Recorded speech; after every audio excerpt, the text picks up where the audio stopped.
Hello everyone! Today I want to tell you about the time I discovered my fiancé was cheating on me just weeks before our planned wedding, which led to the end of our engagement. I'm a 35-year-old guy, and my former fiancé is 33. We had been engaged for 3 years and had set our wedding date for this June. My ex-fiancé and I had known each other for more than 2 years. We both went to the same college, but back then we weren't really close friends or part of the same social circle. We were more like acquaintances. After college, while I was already working on Wall Street, we crossed paths again at a friend's party and eventually started dating. After 2 years of being together, I felt it was time to make our relationship official, so I proposed to her. At that point, I believed I was financially stable enough to provide for my family and fulfill my responsibilities. At first, everything seemed to be going well. We were living together and planning our wedding. However, I began to notice a change in my fiancé's behavior. She stopped behaving like her usual self and started making excuses whenever I tried to get close to her. Our physical intimacy also dwindled, as she consistently gave reasons like wedding stress or headaches whenever I tried to initiate romantic moments. Although this seemed strange to me, I accepted her explanation about the stress of wedding preparations when we talked about it. Seeking advice, I confided in my friends during one of our guys' night out. Many of them were married, and some even had children. They shared that their wives had also acted differently before their weddings. It turned out that it was quite common for brides to feel anxious and uneasy during this time. This gave me some reassurance, and I decided to let it go. I wanted to help my fiancé with the wedding preparations, but I had taken on a crucial project at work that required my full attention and was vital for my promotion. I expressed my concerns to her, apologizing for not being able to assist more. She assured me that it was fine and mentioned that my best friend, who is 35 years old, was helping her with the wedding arrangements. We had been best friends since our school days, and he had also become close friends with my fiancé. In fact, he was going to be my best man at the wedding. I appreciated the fact that he got along so well with my fiancé. I didn't want any tension between my best friend and my fiancé, as I wanted them to get along. During that time, my best friend was going through a tough breakup. His long-term girlfriend had ended their relationship over a phone call while she was on vacation with someone else. It was a really painful experience for him. I thought that being alone in the house he had shared with his ex-girlfriend would be difficult, so helping with the wedding preparations was a good way to keep his mind occupied. I was incredibly excited about marrying the woman of my dreams, and everything seemed perfect. Even though I was putting in long hours at work, I didn't feel exhausted because I wasn't doing all that hard work just for myself. I was doing it for my future family, too. Around that time, I began noticing some signs that something was amiss. Despite my long hours at work, my fiancé was the one coming home late, even later than me. I started asking her where she was going all the time, and she would offer vague excuses, blaming it on the challenges of bridal shopping. She even said, "You won't understand." I believed her at the time because I couldn't imagine her lying to me. But deep down, I had a feeling that she wasn't telling me the whole truth. One Sunday, I had planned to spend the entire day with her without any work or distractions. However, she told me she had to go for a dress fitting. While she was in the shower, her phone, which was on the bed, kept receiving continuous notifications. The vibrations woke me up, and I decided to check who was texting her so much. We both had each other's face IDs and knew each other's passcodes. But strangely, her phone didn't recognize my face. I tried entering her passcode, but it said it was incorrect, which caught me by surprise. We had shared our passwords early in our relationship, and it didn't seem like a big deal. However, now that our wedding was approaching, she had changed her passcode. When she came out of the shower and saw her phone in my hand, she momentarily panicked but quickly regained her composure. I asked her why she had changed her password, and my direct questions seemed to surprise her. She took a moment before responding, explaining that it was because there were pictures of her wedding dress, and she wanted it to be a surprise for me on the wedding day. At the time, her explanation seemed reasonable, but I couldn't help thinking that I had never checked her phone before, so she could have just told me instead of changing her passcode. It was a minor issue, but it lingered in the back of my mind all day. The following day, while I was at work, my fiancé's best friend called me. She couldn't reach my fiancé, and they were running late for a dress-fitting appointment. I assured her that my fiancé must be at home. I asked if they had the appointment the previous day, which she found to be a strange question. She informed me that the store had been closed yesterday and then abruptly ended the call, saying that my fiancé had responded to her message. I was now certain that my fiancé was keeping something from me and had lied about going to her dress-fitting appointment. I just needed to uncover the truth. I decided not to confront her directly because I didn't want to hear another fabricated excuse. While still at work, I received an unexpected call from my best friend, the one who was helping my fiancé with wedding preparations. He rarely called me nowadays, so it was a surprise. He was either at his office or assisting my fiancé with wedding tasks. We engaged in small talk, and he asked me how I was doing. I told him I was fine and inquired about what was happening with him. After a brief chat, he sensed something was amiss and asked if there was a problem. I contemplated whether to share my fiancé's lie with him, but decided to go ahead. I told him about the discrepancy in her story, how she had told me she was going to a tailor, but her best friend had called today saying they had the appointment today instead of yesterday.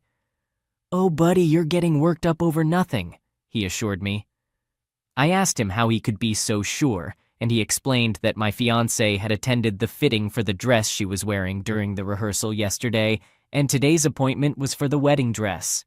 I was still uncertain about whether to believe him or not, so I asked him how he could be so confident in the truth. He explained that he knew because he was actively assisting my fiancé with the wedding preparations, and they were constantly communicating about all wedding-related matters. His response put my doubts to rest, and I even felt a pang of guilt for questioning my fiancé. It made sense that my best friend, who was in frequent contact with my fiancé, had a better grasp of the situation. With a sigh of relief, I returned to my work. Everything seemed to go smoothly for the next few days. My fiancé continued to act differently, but we attributed it to the stress of the wedding. She reassured me multiple times that everything would be fine. One evening, I informed her that I would be coming home late due to a client meeting scheduled for dinner. Strangely, she didn't seem disappointed or sad about my late arrival. She simply replied, "Okay." However, the client meeting was rescheduled for the next day. When I arrived home later than expected, my fiancé wasn't there. It was already quite late, so I called her and asked where she was. She lied and told me she was at home, going on about how she missed me and had been eagerly waiting for my return. I knew she was lying as I searched the entire house. Eventually, she inquired about when I would be getting home, and I replied that I was already home and waiting for her. I ended the call, and within half an hour, she returned. She came back with groceries and various items. I didn't need to ask for an explanation. She started explaining herself, saying that she had been attending cooking classes. She claimed it was a surprise for me, which was why she hadn't mentioned she wouldn't be at home. I told her that she didn't need to lie about such minor things and that, as my partner, I expected complete honesty from her. She nodded and hugged me. I hugged her back, but I couldn't help but feel guarded now. I tried to kiss her, but she turned her head, saying she needed to put the groceries in the refrigerator. I knew something was amiss with my fiancé, and I made it my mission to uncover the truth. There were too many things that couldn't be ignored. The lies she had recently told me, her changed passcode, it just didn't add up. However, I was determined to uncover the reason behind all of this. That night, I lay in bed contemplating various possible explanations for my fiancé's deception. None of them seemed plausible except one. She might be cheating on me. It made me feel a tad guilty for doubting the woman who was soon to be my wife. But there was another nagging thought. I needed to figure this out before our wedding. Discovering the truth after getting married would be a disastrous scenario I wanted to avoid at all costs. I considered confiding in my best friend, but something held me back. He was already dealing with a painful breakup, and burdening him with my suspicions wouldn't be fair to his mental well-being. So I decided to undertake this investigation on my own. It seemed best not to involve anyone else, especially if it turned out there was no real cause for concern, which I genuinely hoped for. I began to closely monitor my fiancé's activities, including checking the CCTV camera outside our home to see who came and went when I was at work. Unfortunately, the camera didn't reveal anything significant. It merely showed my fiancé leaving the house shortly after I did in the morning and returning late in the evening. Frustrated by the lack of evidence, I pondered what more I could do, but no solutions came to mind. With her phone passcode changed, I was left with only one option: to follow her and discover where she was going.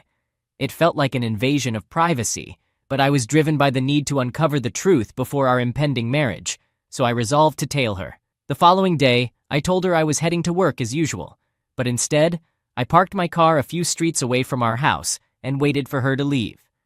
I kept a significant distance between our cars to avoid arousing suspicion and watched through the front camera until she exited our home. As soon as she left, I began tailing her, ensuring to maintain a discreet distance. She first went to a thrift store and spent some time there before heading to the florist. Following that, she returned home. I couldn't help but feel foolish for doubting her when she was just going about her usual routine. Nevertheless, her recent actions were still on my mind. I reminded myself that just because she hadn't done anything unusual didn't mean everything was fine. I understood that it might take some time to uncover the truth. I decided to continue tailing her for another day or two, and if I still found nothing suspicious, I'd put this investigation to rest.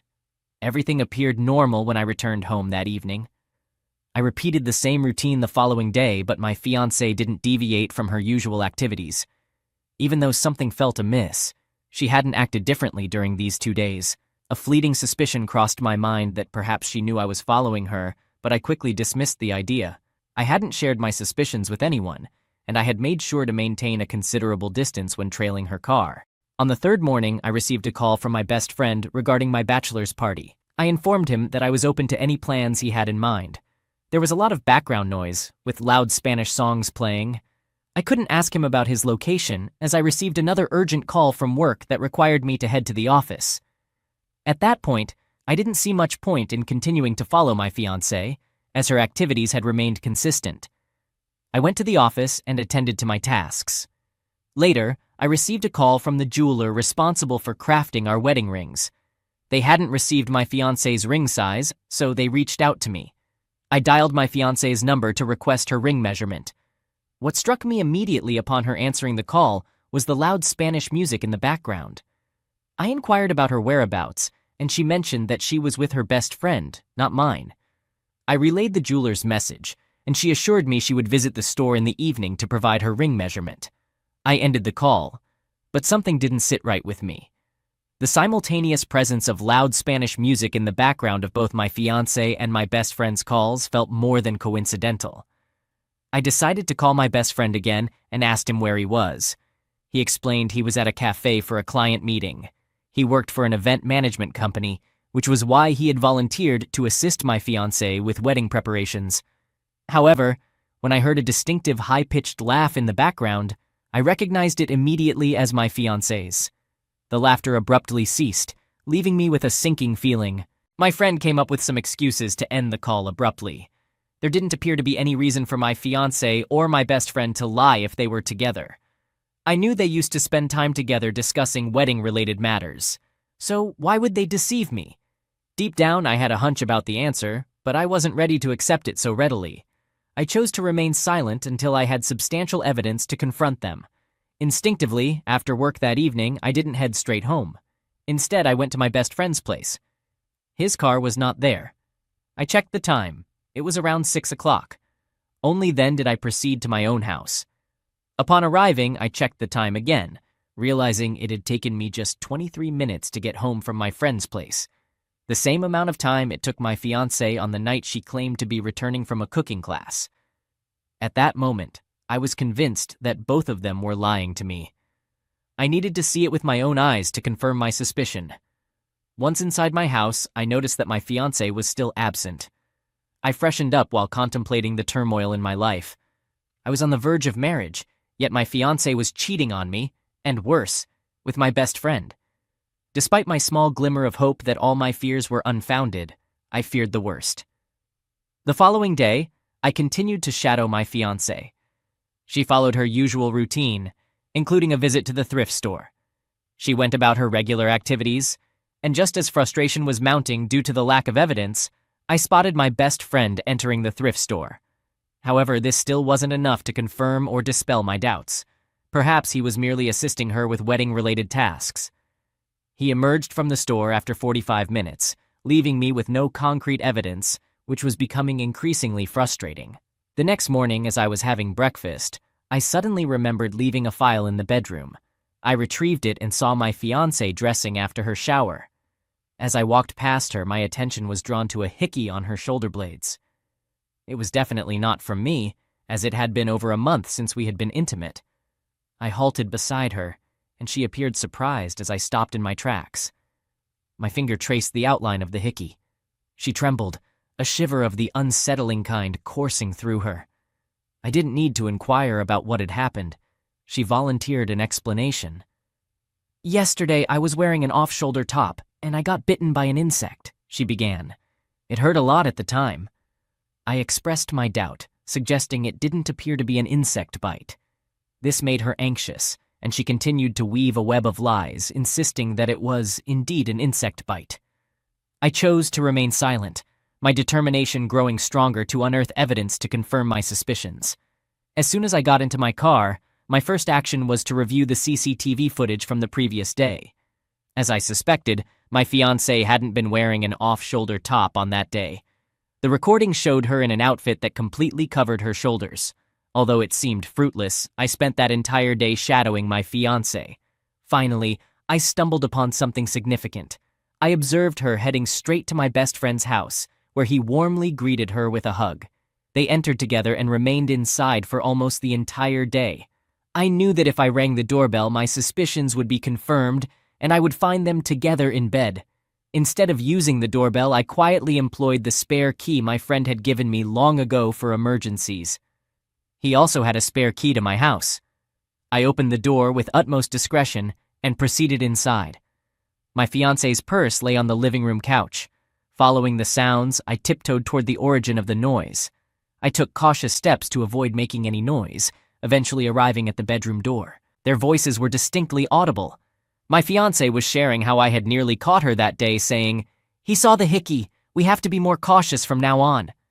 My best friend responded with a nonchalant sound, after which their voices were replaced by unmistakable intimate sounds. I inched the bedroom door open with the utmost care, revealing my fiancé entangled in bed with my best friend. Swiftly, I captured an incriminating photo with my phone before quietly closing the door. As I reached the living room, the bedroom door swung open once more, and my fiancé emerged, laughing. Her smile vanished instantly when her eyes met mine. She was clad in my best friend's shirt and nothing else, her body frozen in place. My best friend, who had trailed her out, froze upon seeing me as well. Rage consumed me, rendering coherent thought impossible. I instinctively lunged at my best friend, delivering a punch to his jaw. Turning to my fiancé, I declared my disdain, vowing never to set eyes on her again, and stormed out of his house.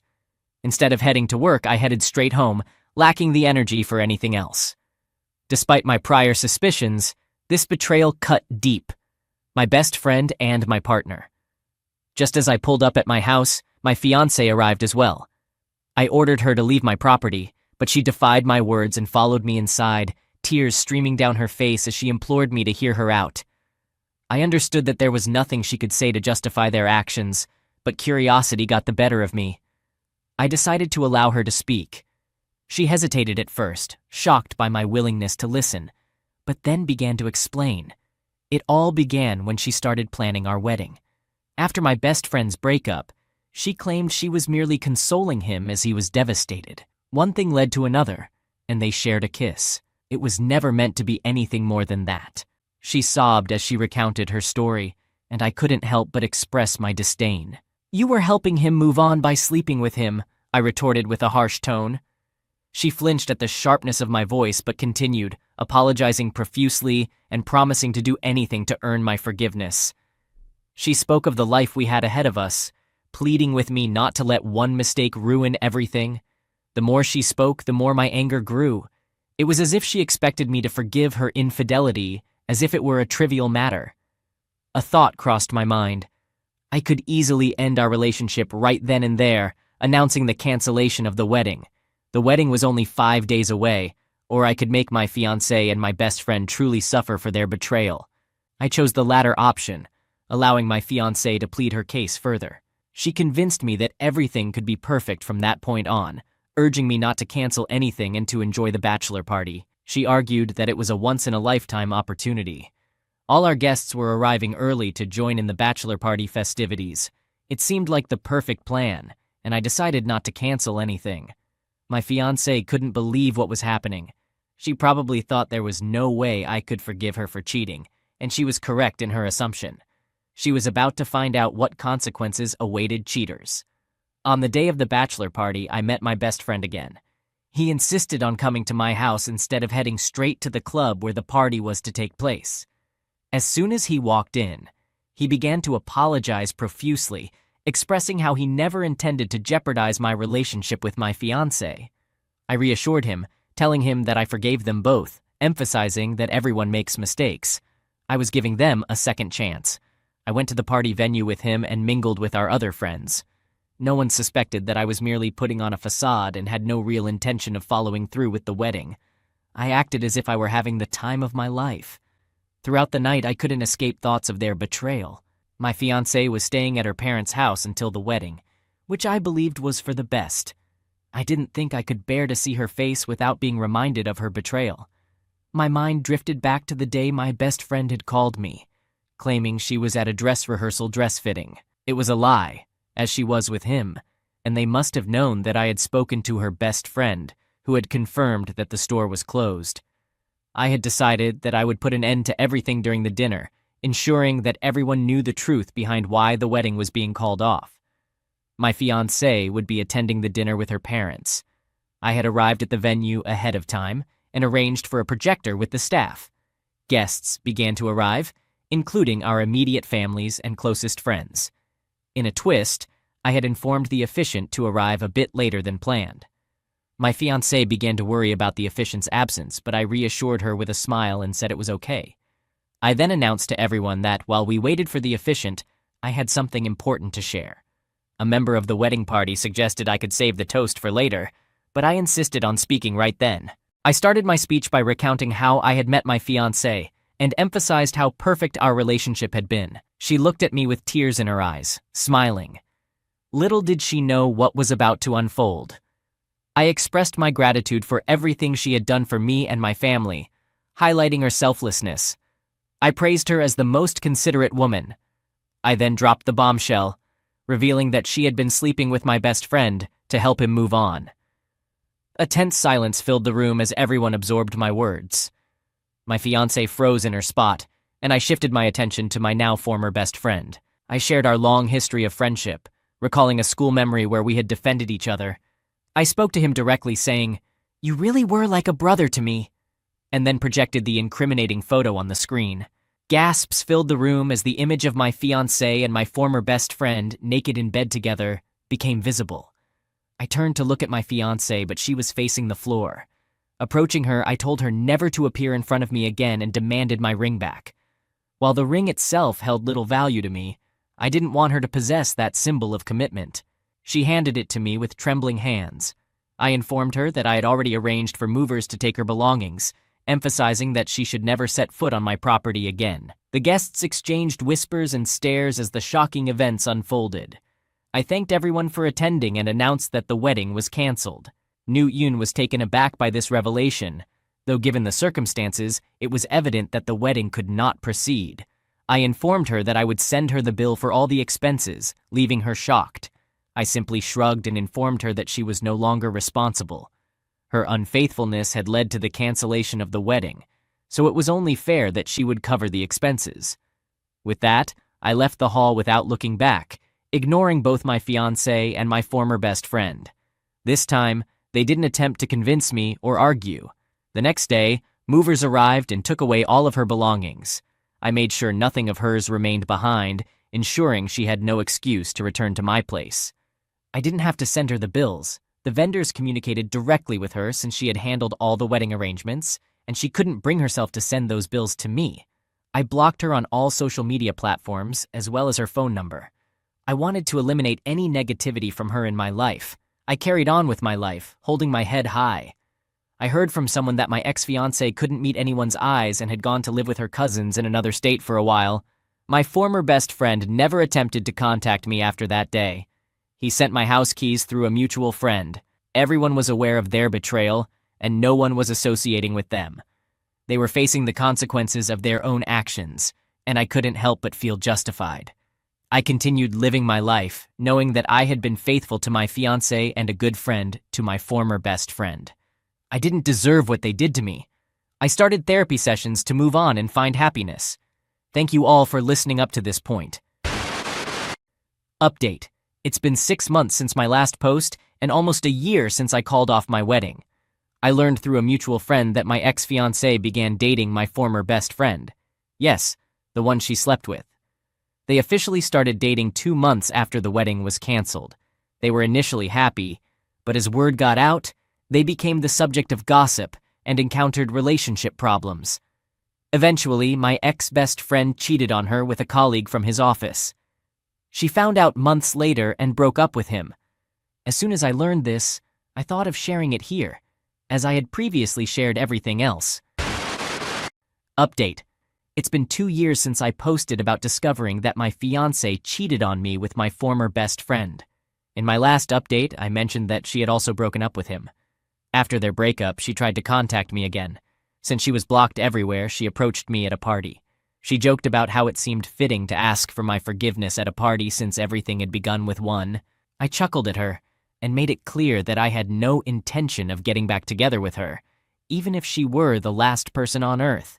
This happened in front of a group of people, and it elicited laughter from everyone. She felt embarrassed and hastily retreated, never attempting to approach me again. My ex-best friend also made an attempt to reach out to me after breaking up with my ex-fiancé. He explained that he had waited to give me space. He emphasized how much our friendship meant to him, claiming it was more important than any romantic relationship. I confronted him, asking why he had dated my ex-fiancé after I called off the wedding when he knew I wouldn't approve. He was taken aback, thinking I was unaware of their relationship. I laughed and assured him I knew everything but simply didn't care. I made it clear that I didn't want friends like him in my life anymore. As for therapy, it has been immensely helpful. I've realized I can't carry the weight of others' mistakes forever and have started to let go. The pain of the betrayal has lessened over time, and I'm content with my life now. I received a long-desired promotion at work, have made genuine friends who supported me during tough times, and received invaluable help from my family. Although I initially tried to stay in my old home, it held too many memories with my ex-fiancé, so I decided to sell it and move to a new property. With the support of friends and family, I've settled into my new place, marking the beginning of a new chapter in my life. I'm also in a new relationship with a wonderful woman from my workplace. She's aware of my past and is incredibly understanding. We're taking things slowly, but there's potential for a deeper connection as time goes on.